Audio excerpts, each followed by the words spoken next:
Good morning, everyone. Our group will be presenting on cognitive development.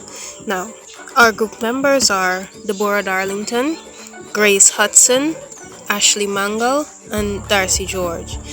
So, before we begin, let us first tell you who or what is an adolescent.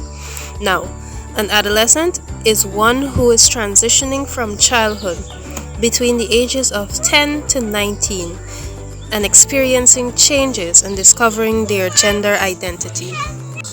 What is cognitive development? Now, cognitive development is an individual's ability to think critically and creatively, to retain and mentally manipulate information, and to set and work towards accomplishing desired goals. In this presentation, we'll be covering Piaget's formal operation theory, Vygotsky's social constructivist theory, and the differences between the two. One of the most well-known and renowned child development experts is Jean Piaget. His hypothesis of cognitive development was first published in the 1920s, but it continues to influence scholars and doctors today. Piaget identified 5 distinct markers of adolescent cognitive development, which he labeled as follows: 1. Formal operations. 2. Hypothetical deductive reasoning. 3. Propositional thought. 4. The imaginary audience. And 5. The personal fable. Formal operations, according to Piaget, are new skills in which adolescents progress beyond the restrictions of concrete mental operations and develop the ability to think critically. Another difficult mental process that adolescents grasp, according to Piaget, is propositional thought. This indicates that rather than having to witness or recreate the real scenario to establish if a statement is reasonable, youth can assess whether it is logical based just on its wording. Another approach to Piaget's theory is the hypothetical deductive reasoning, which is a thorough scientific method to problem resolution. He stated that teen problem-solving approaches have become more scientific, and as a result they can now consider an issue or a situation and realize the numerous aspects that may influence or affect the outcome. According to Piaget, the imaginary audience is accompanied by a number of fears. Adolescents become better observers and interpreters, as well as being more scientific and rational. By observing other people's behavior, expressions, comments, and appearance, they can form accurate assumptions about what they are thinking, wanting, requiring, or feeling. While the ability to use abstract reasoning and good observational skills allows youth to become more attuned to others and sensitive to their needs, when adolescents use their new cognitive abilities to compare themselves to others, it can lead to new social and emotional challenges. According to the personal fable, which is the last approach to Piaget's formal operational theory, they could feel very different from others, especially their pals. Cognitive and social development are intrinsically intertwined, according to Vygotsky. He was particularly convinced that the way children's brain and mental processes grow is influenced by their social interactions, a viewpoint known as sociocultural theory. Based on this, he contends that culture has a significant impact on the creation and development of specific talent such as learning, memory, attention, and problem solving. Vygotsky claimed that adults in a society intentionally and systematically encourage children's cognitive development by engaging them in demanding and meaningful tasks.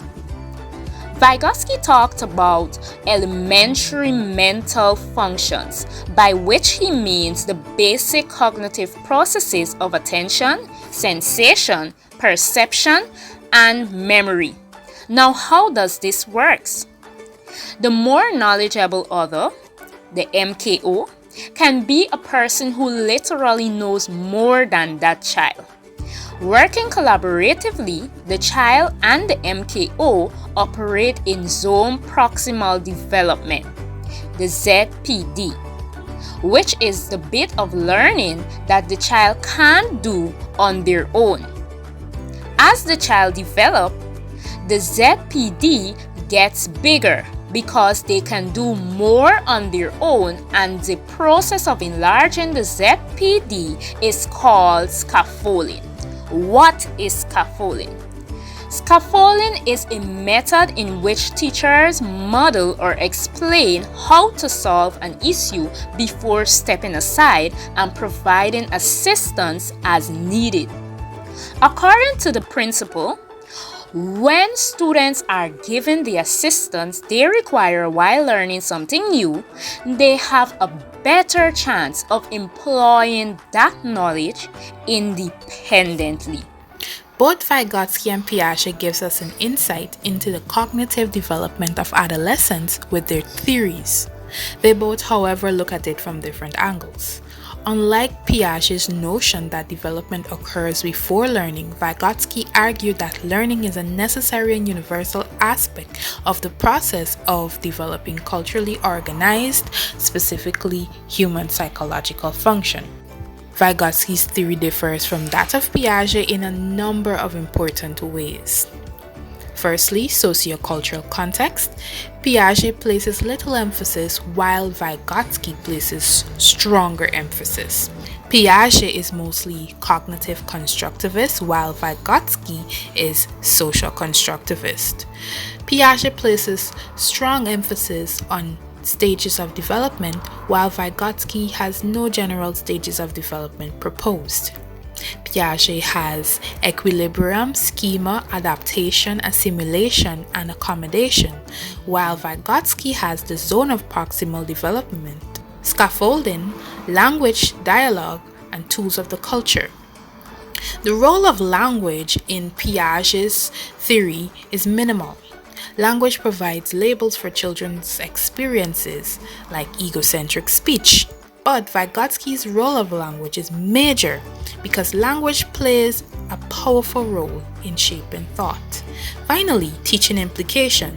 Piaget supports children exploring their world to discover knowledge, while Vygotsky speaks of establishing opportunities for children to learn with the teacher and more skilled peers. So after examining Vygotsky and Piaget's theory and the differences between them, we believe Vygotsky's social constructivism best represents cognitive development. Why?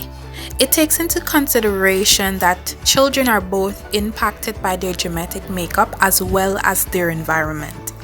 If a child comes from a creative family who sings, plays instruments, and draws, they might have an innate ability. However, if the environment doesn't nurture that ability, they will not develop. Vygotsky also recommended that we as educators are the vehicles to which adolescents develop cognitively through scaffolding.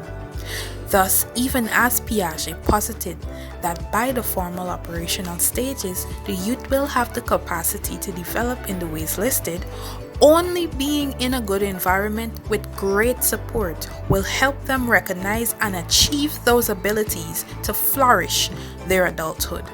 This concludes our presentation. Thank you for listening.